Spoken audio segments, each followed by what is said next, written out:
Morning, कैसे आप सब। आज हम बात करेंगे हीट इंजन। हीट इंजन क्या है?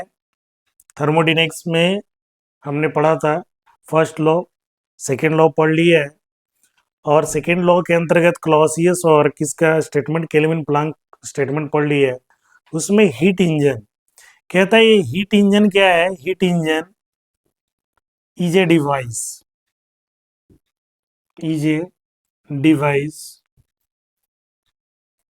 which operates on a which operates on a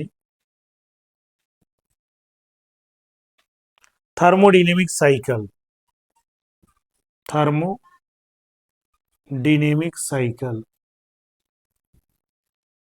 thermodynamic cycle, and convert heat into work, heat into work, and remaining and rejects remaining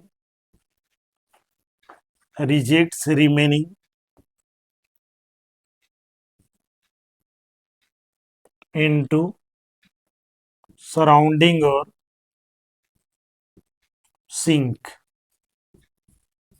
ये कहता है कि ये इंजन एक डिवाइस होता है जो थर्मोडायनेमिक साइकिल पर काम करता है, और ये हीट को किस में कन्वर्ट करता है? वर्क में कन्वर्ट करता है।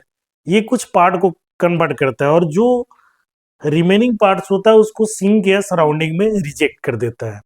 अब मान लिया जाए यहाँ पे एक आपका सोर्स है, दूसरा आपका सिंक है।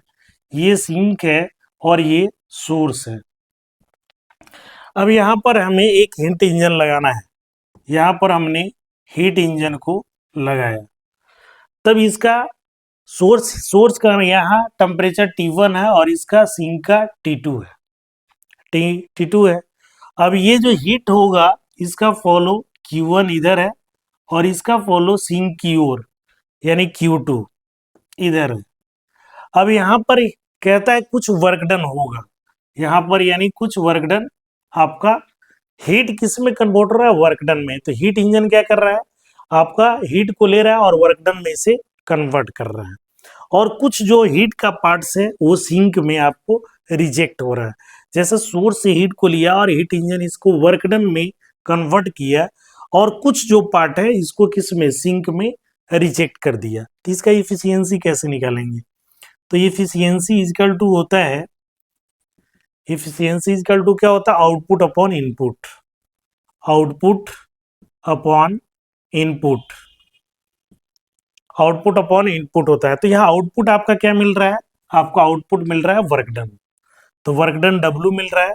और इनपुट हमने क्या दिया? यहाँ पर Q1 दिया है। इनपुट क्या दिया है? Q1। ठीक है, यहाँ पर ये आ रहा है। तो अब इसको हम कैसे निकालेंगे? अब देखिए Q1, ठीक है, Q1 इक्वल टू क्या है? आउटपुट में इसी Q1 का दो पार्ट है, एक W और दूसरा Q2 है। तो यानी Q1 चूंकि Q1 ही हमारा है, Q1 equal to Q2 plus W।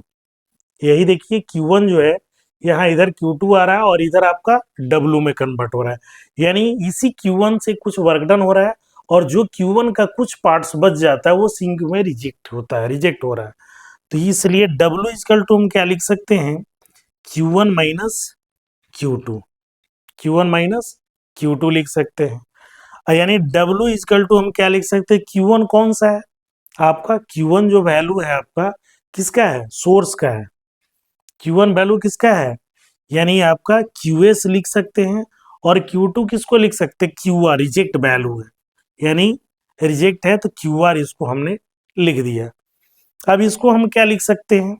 ये इफिशियंसी इक्वल टू, यानी हीट इंजन की इफिशियंसी अभी हमने यहाँ निकाला है W/Q1। तो यहाँ आपका वैल्यू क्या है? W का वैल्यू क्या आया है? ये W का वैल्यू आया है QS minus QR, QS minus QR, QS minus QR। और Q1 की जगह हमारा कितना था? Q1 की जगह हमारा आ रहा है कितना वैल्यू? Q1 की जगह QS वैल्यू है, यानी ये वैल्यू है।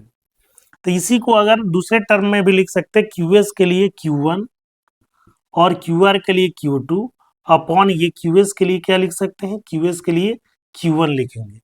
तो आपका जो फाइनल वैल्यू आएगा ईटा इजकल टू आएगा Q1 minus Q2 upon Q1। ये किसके लिए वैल्यू आ जाएगा? आपका हीट इंजन का आएगा। तो कहता है this is applicable for reversible as well as irreversible cycle. तो इस तरह से हीट इंजन का हम एफिशिएंसी निकाल सकते हैं। ये आपका हीट इंजन है कि ये सोर्स से जो हीट निकला वो हीट इंजन आपको वर्क डन में कन्वर्ट किया, और सोर्स का कुछ जो हीट है यहाँ लिख सकते हैं पार्ट ऑफ हीट, और रिमेनिंग हीट को किस में रिजेक्ट कर दिया? सिंक में रिजेक्ट कर दिया। तो ये आपका हीट इंजन का काम हुआ।